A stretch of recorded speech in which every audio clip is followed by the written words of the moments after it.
धन्यवाद. मंचावर उपस्थित आमच्या मान्यवरांनी कृतिकारांसोबतच त्यांच्यासोबत आलेल्या सगळ्या सहकाऱ्यांनी पण आपलं मनोगत व्यक्त केलं, त्याबद्दल मी त्यांचे फार फार आभार मानतो. आता सत्र प्रश्नोत्तरांचे. आजच्या या मुलाखतीच्या अनुषंगाने कुणाच्या मनात काही प्रश्न उपस्थित झाले असतील तर ते विचारू शकतात.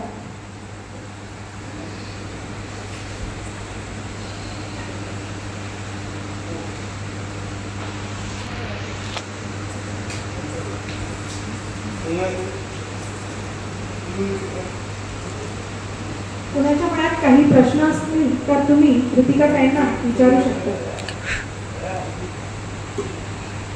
नमस्कार. हिंसक प्राणी पण एकमेकांच्या सहवासात अहिंसक होतात हे मी जवळजवळ 10 वर्ष अनुभवलेलं आहे. कारण माझ्याकडे पोपट, मांजर, कुत्रे, 2 कुत्रे, पण सगळे पण अहिंसक एकत्र राहत होते, मोकळे, म्हणजे पिंजऱ्यात नाही, काही नाही. तर ही वृत्ती तुम्ही काय सांगाल याच्याबद्दल, की त्यांच्यामध्ये उपजतच असते की ते आपल्या सहवासात होते?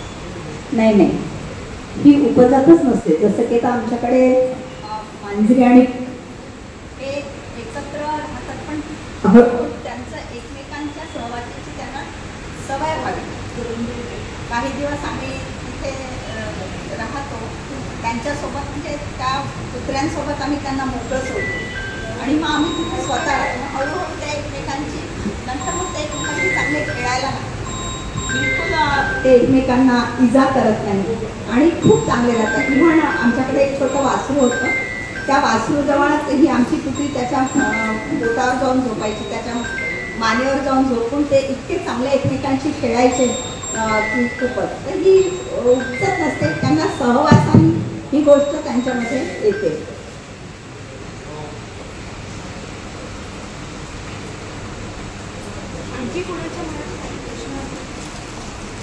नमस्कार. खूप सुंदर तुमचं कार्य आहे, खरंच खूप म्हणजे खूप भारी वाटलं ऐकताना. इथे जसं पॅर फाउंडेशन काम करतं, आम्ही सुद्धा पॅर फाउंडेशनला जोडलेलोच आहे. तर जेव्हा प्राण्यांना रेस्क्यू करायचं असतं तर माझा असा अनुभव आहे की बरेच वेळा इथे महानगरपालिकेचे लोक मदत करतात पॅर फाउंडेशनमध्ये, मग ते त्या प्राण्यांना नेऊन टाकतात.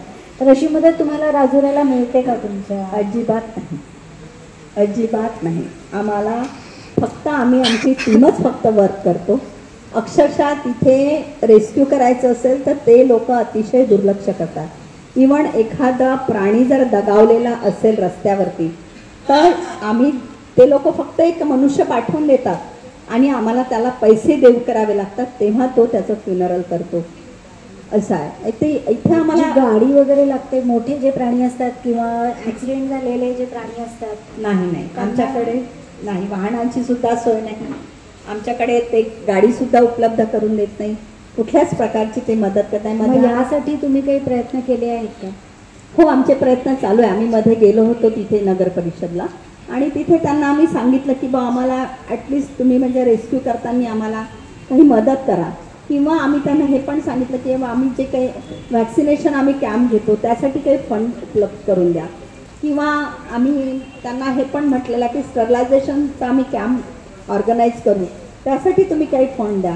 परंतु ते सरळ सांगतात की आमच्याकडे कुठलाही फंड येत नाही, असंच सांगतात.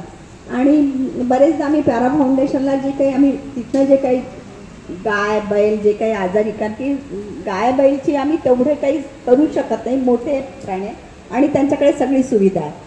मी आमचं इथलं फाउंडेशन चालू करायच्या आधी मी माझं कंटिन्यू तिथे दर महिन्याला व्हिजिट असायची आणि तिथे मी बरंचसं डोनेशन दिलेलं आहे, वस्तुरूपात दिलेले आहे, त्याच्यानंतर पैशाच्या रूपात दिल्या. माझा मुलगा आणि मी आम्ही बरेच.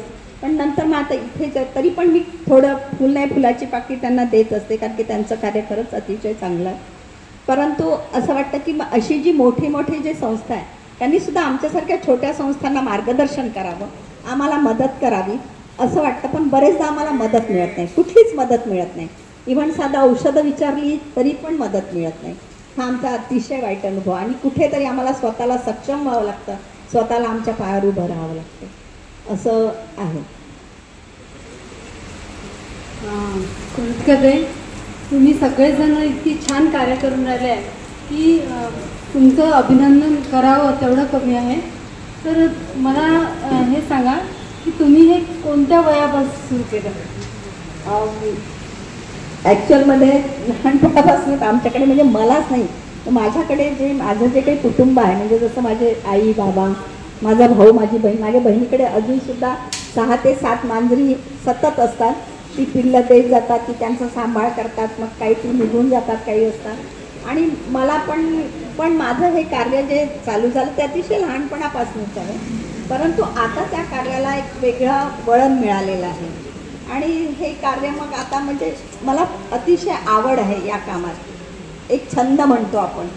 तर आपण त्यांची सेवा करतो पण त्याबदल्यात जे मला मिळणार त्यात मी थोडी स्वार्थी आहे की मला जे समाधान मिळतं, मानसिक समाधान मिळतं आणि त्या मानसिक समाधानापोटी मी आपण ते करतो. म्हणजे जेव्हा एखादा प्राणी येतो जेव्हा त्याची आपण सेवा करतो आणि त्याच्यानंतर जे मला फिलिंग्स येतात ते अगदी वेगळ्या प्रकारचे असतात की चला आपण काहीतरी कुणासाठी काहीतरी केलेलं आहे.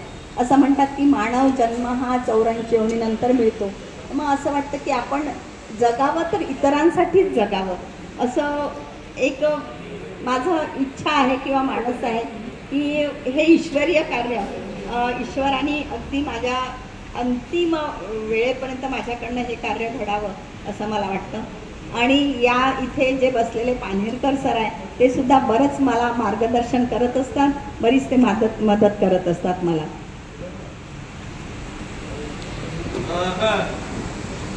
सृजनने तुला इथे संधी दिली, मला पण खूप छान वाटत आहे. आणि संध्या पत्तेवारमुळे आम्ही राजुऱ्याला आलो, प्रत्यक्ष तिच्यावर विश्वास ठेवून. तेव्हा आम्ही प्रत्यक्ष पाहिलं नव्हतं पण खूप वाखाणण्यासारखं तुझं काम आहे.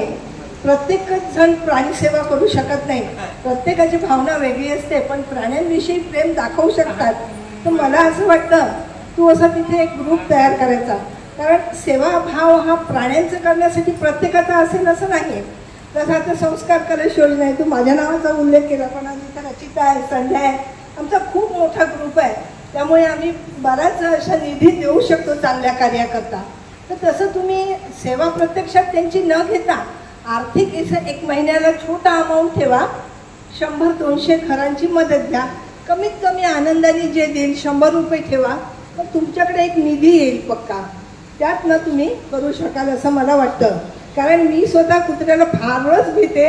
लहानपणी मला एकदा कुत्रा चावला आहे, मी अगदी 10 फूट दुरून कुत्रा दिसला तरी वापस येते.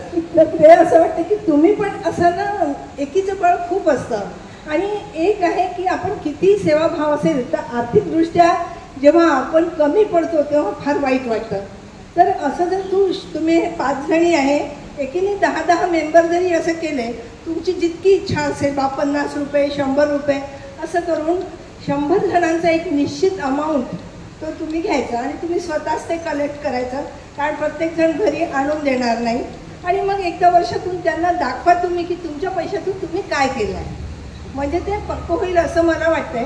कोणाला त्रास न होता थोडीशी रक्कम जर आपण घेतली तर त्याचा एवढा विचारही करत नाही आणि आनंदाने देतात. असं वाटतं आपल्याकडून प्राणी सेवाची तेवढी तरी एक इच्छा आपली पूर्ण होते.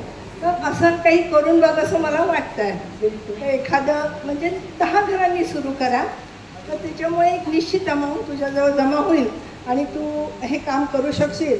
कारण खरंच तुझे व्हिडिओ आम्ही पाहू शकत नाही.